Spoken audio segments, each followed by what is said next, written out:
Hello good morning दोस्तों। Welcome back to new good way. आज दोस्तों 24 जनवरी 2023 और 24 जनवरी 2023 से संबंधित जो भी डेली करंट अफेयर्स के जो क्वेश्चन बनते हैं इन्हें हम आज डिटेल से डिस्कस करेंगे। तो 24 जनवरी है, तो 24 जनवरी को कौन सा दिवस मनाया जाता है? तो 24 जनवरी को राष्ट्रीय बालिका दिवस के रूप में मनाया जाता है और 24 जनवरी को पूरे देश में राष्ट्रीय बालिका दिवस के रूप में मनाए जाने के पीछे कारण यह है कि देश की जो महिलाएं हैं उनके द्वारा सामना की जाने वाली जो असमानता और कठिनाई है उनके बारे में लोगों में जागरूकता पैदा करने के लिए इस दिन को मनाया जाता है। और आज के वीडियो की आपको पीडीएफ चाहिए तो आप हमारे जो टेलीग्राम ग्रुप है वहां से वीडियो की पीडीएफ है वो प्राप्त कर सकते हैं और लास्ट में आपको क्वेश्चन भी दिया जाएगा जिसका आंसर है वो आपको कमेंट बॉक्स में लिखना है। तो चलिए दोस्तों स्टार्ट करते हैं क्वेश्चन नंबर 1 से। और आज का वीडियो आपको अच्छा लगे तो चैनल को सब्सक्राइब और इसका बेल आइकन है वह जरूर प्रेस करें ताकि डेली के जो वीडियो अपलोड कर रहा हूं मैं उनका नोटिफिकेशन है वो आपको मिलता रहे। क्वेश्चन नंबर 1 है कि अमेरिकन इंडिया फाउंडेशन ने किस शहर में पहले जो STEM इनोवेशन एंड जो लर्निंग सेंटर है इसका उद्घाटन किया है? तो आंसर दोस्तों चेन्नई शहर में। जो अमेरिकन इंडिया फाउंडेशन है इन्होंने स्कूली शिक्षा मंत्री जो थिरु अबिल महेश है इनकी उपस्थिति में भारत के पहले जो STEM innovation and learning centre है इसका उद्घाटन किया है। और STEM innovation and learning centre इसका उद्घाटन है वो वनाविल मंदिरम योजना है उसके तहत गवर्नमेंट हायर सेकेंडरी स्कूल और MMDA कॉलोनी चेन्नई में किया गया है। अब इसके जो प्रमुख बिंदु हैं इनको देख लेते हैं कि MIF के पुरस्कार विजेता वो प्रमुख शिक्षा कार्यक्रम डिजिटल तो इक्वालाइजर ने केंद्र के छात्र और शिक्षकों के बीच में STEM के लिए एक वन स्टॉप समाधान के रूप में इसको डिजाइन आउट किया है। और केंद्र छात्रों को रोबोटिक्स, AI, स्पेस टेक्नोलॉजी और STEM इनक्यूबेशन वर्क स्टेशन के माध्यम से जो एक ट्रांस डिसिप्लिनरी लर्निंग के दृष्टिकोण से इसको परिचित कराएगा। और इसका उद्देश्य है कि जो उन्नत STEM पाठ्यक्रमों में उनकी जिज्ञासा का पोषण करना है, साथ ही उन्हें जो अपने नवीन विचारों को प्रोटोटाइप में विकसित करने के लिए और राज्य और राष्ट्रीय और अंतर्राष्ट्रीय जो स्तर की प्रतियोगिताओं में भाग लेने के लिए एक मंच वो प्रदान करने में भी सहायता वो करना है। और केंद्र ने जो शिक्षकों के लिए एक प्रौद्योगिकी कोना भी है इसमें, और टेक कॉर्नर एक स्मार्ट लैब से सुसज्जित है और यह शिक्षकों को अपने छात्रों के लिए तकनीकी शिक्षण सक्षम जो कक्षाएं संचालित करने के साथ साथ डिजिटल जो इक्वलाइजर वे ऑफ टीचिंग पर प्रशिक्षण प्राप्त करने की सुविधा भी प्रदान वो करेगा। और उच्च गुणवत्ता वाली जो DEU है वो रील बनाने में शिक्षकों की तो सहायता के लिए केंद्र में एक स्टूडियो भी सेटअप भी है। नेक्स्ट क्वेश्चन है क्वेश्चन नंबर 2 कि किसे नागर विमानन महानिदेशालय इसके अगले प्रमुख के रूप में नियुक्त किया गया है? तो आंसर दोस्तों विक्रम देव दत्त को नियुक्त किया गया। जो कैबिनेट केंद्रीय कैबिनेट की नियुक्ति समिति है इन्होंने senior IAS officer Vikram Devdutt है इनको जो नागर विमानन महानिदेशालय उसके अगले डायरेक्टर जनरल जो DG है इनके रूप में इनको नियुक्त किया गया है।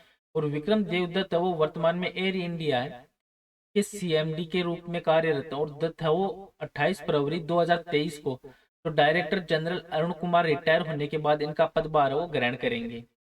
अब जो हाल ही में नियुक्तियां हुई है उनके बारे में देख लेते हैं। ये भी एग्जाम की दृष्टि से बेहद इंपॉर्टेंट है कि सुरेंद्र चावला वो पेटीएम जो पेमेंट बैंक के MD और CEO बने हैं। और प्रवीण कुमार श्रीवास्तव को अंतरिम केंद्रीय सतर्कता आयुक्त वो नियुक्त किया गया है। और सूर्योदय स्मॉल फाइनेंस बैंक में CEO पद पर भास्कर बाबू की नियुक्ति वो फिर से की गई है। और लेफ्टिनेंट जनरल अरविंद वालिया को सेना का जो इंजीनियर इन चीफ वो नियुक्त किया है। और संतोष कुमार यादव वो NHI के अध्यक्ष और सुभाषिष पांडा वो DDA के विश्व नियुक्त हुए हैं। और गंजी कमलावीरा वो FSSAI के मुख्य कार्यकारी अधिकारी के रूप में नियुक्त हुए हैं। और केंद्र ने जो सुप्रीम कोर्ट के पूर्व जज हेमंत गुप्ता को न्यू दिल्ली में जो अंतर्राष्ट्रीय मध्यस्थता केंद्र का अध्यक्ष है वो नियुक्त किया है। और अनिल कुमार लाहौटी और रेलवे बोर्ड के चेयरमैन और CEO हैं वो बने हैं। और आलोक सिंह है इनको एयर इंडिया के कम लागत वाले एयरलाइन व्यवसाय का प्रमुख को नामित किया है।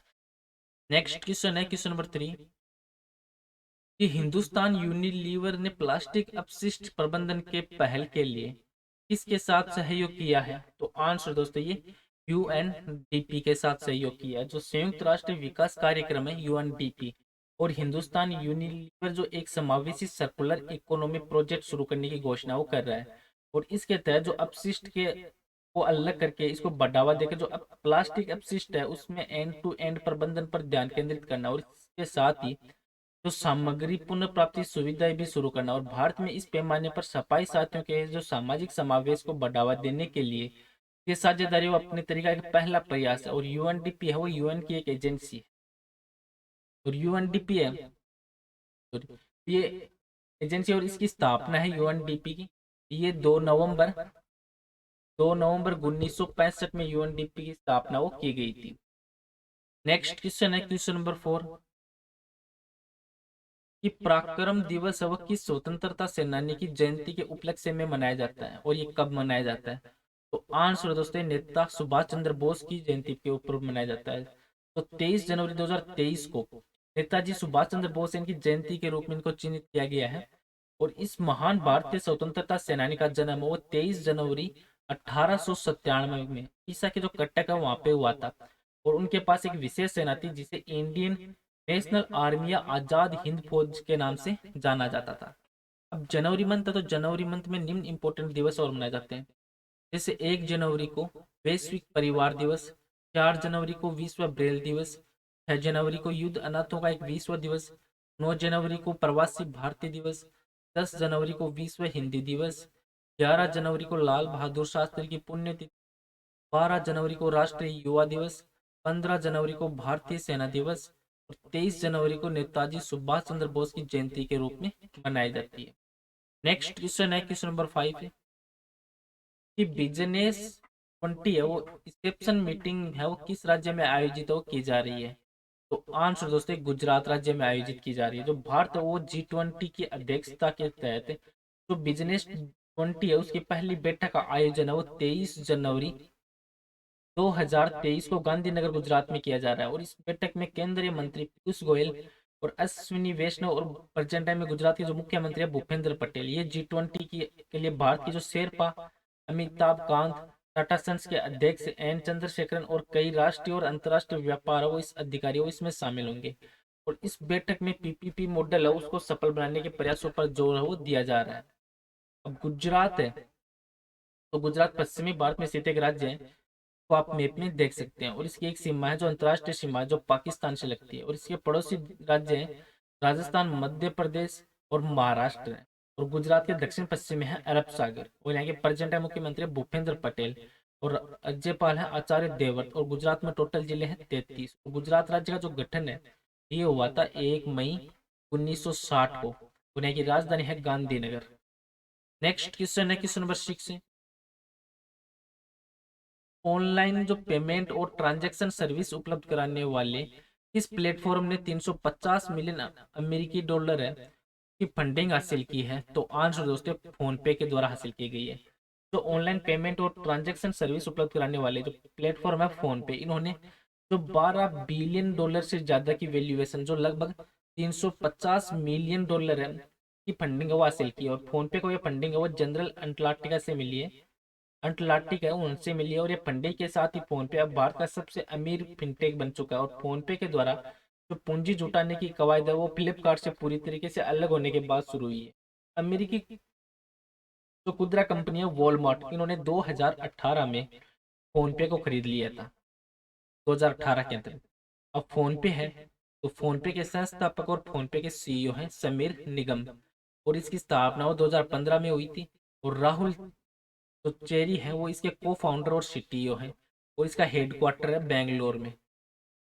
नेक्स्ट क्वेश्चन है क्वेश्चन नंबर 7 कि किस राज्य सरकार ने स्कूल ऑफ एमिनेस है वो प्रोजेक्ट लॉन्च किया है? तो आंसर दोस्तों पंजाब राज्य सरकार के द्वारा। जो पंजाब के प्रेजेंट है मुख्यमंत्री है भगवंत मान, इन्होंने जो महत्वाकांक्षी परियोजना के तहत जो स्कूल ऑफ एमिनेस की शुरुआत की है। और इस जो दौरान जो भगवंत मान इन्होंने विद्यार्थियों के लिए एक सुनहरा भविष्य सुनिश्चित करने की दिशा में क्रांतिकारी कदम उठाया। और स्कूल ऑफ एमिनेस प्रोजेक्ट है उसके लिए 200 करोड़ रुपए का बजट है वो इसमें रखा गया है। और इसके जो प्रोजेक्ट के इंपॉर्टेंट बिंदु हैं इनके बारे में देख लेते हैं कि इस परियोजना का उद्देश्य है कि जो सरकारी स्कूलों में शिक्षा के कायाकल्प के साथ साथ विद्यार्थियों का समग्र विकास भी सुनिश्चित करना है ताकि वह जिम्मेदार नागरिक बन सके।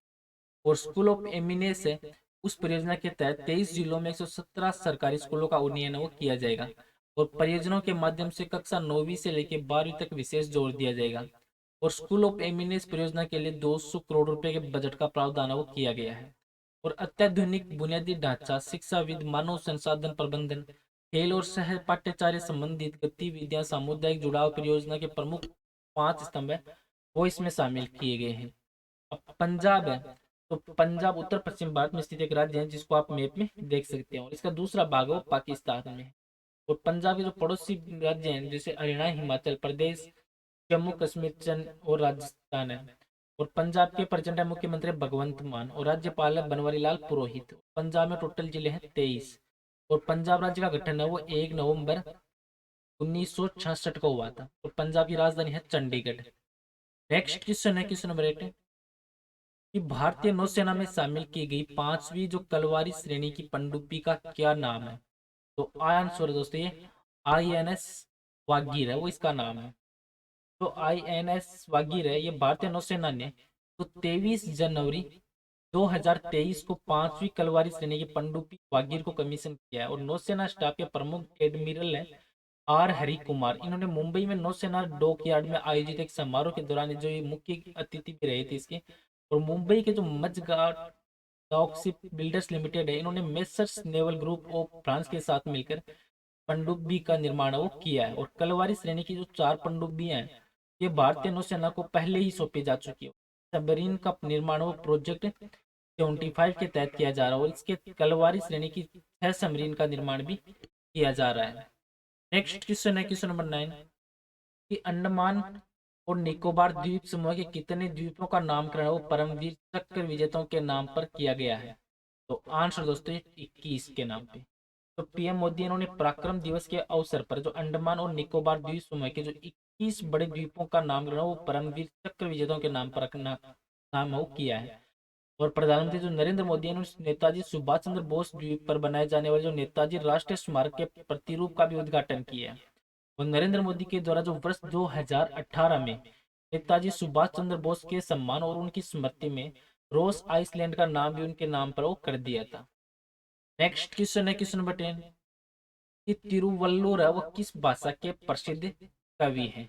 तो आंसर दोस्तों तमिल भाषा के हैं। तो तिरुवल्लुवर एक प्रसिद्ध तमिल कवि और दार्शनिक थे। और तिरुवल्लुवर दिवस है वो तमिलनाडु में पोंगल समारोह के एक भाग के रूप में मनाया जाता है। और आज का नेक्स्ट और लास्ट क्वेश्चन है जिसका आंसर है वो आपको कमेंट बॉक्स में लिखना है। इस 74वें गणतंत्र दिवस की परेड में इस बार कुल कितनी झांकियों का प्रदर्शन है वो किया जाएगा? तो इस क्वेश्चन का आंसर है वो आपको कमेंट बॉक्स में लिखना है। और पीछे के वीडियो में भी आपको क्वेश्चन दिया था कि कौन सी कंपनी जो रेल वायर ग्राहकों के लिए इंटरनेट प्रोटोकॉल टेलीविजन सर्विस 26 जनवरी से लॉन्च करेगी? तो उसका राइट आंसर है ऑप्शन नंबर ए, रेलटेल के द्वारा। तो रेलटेल है वो रेल वायर ग्राहकों के लिए इंटरनेट प्रोटोकॉल टेलीविजन है IPTV। ये सर्विस की शुरुआत वो 26 जनवरी है 26 जनवरी से करने जा रही है। और रेलटेल मंत्रालय है इनके तहत एक मिनी रत्न कंपनी है जो रेलटेल ने उनका उल्का टीवी है ब्रांड के तहत जो रेल वायर उपयोगकर्ताओं के लिए IPTV की सर्विस है वो शुरू करेगी। चलो दोस्तों आज का वीडियो है वो यहीं पे समाप्त करता हूँ। वीडियो आपको अच्छा लगे तो चैनल को सब्सक्राइब और शेयर जरूर करें। Thank you all of you.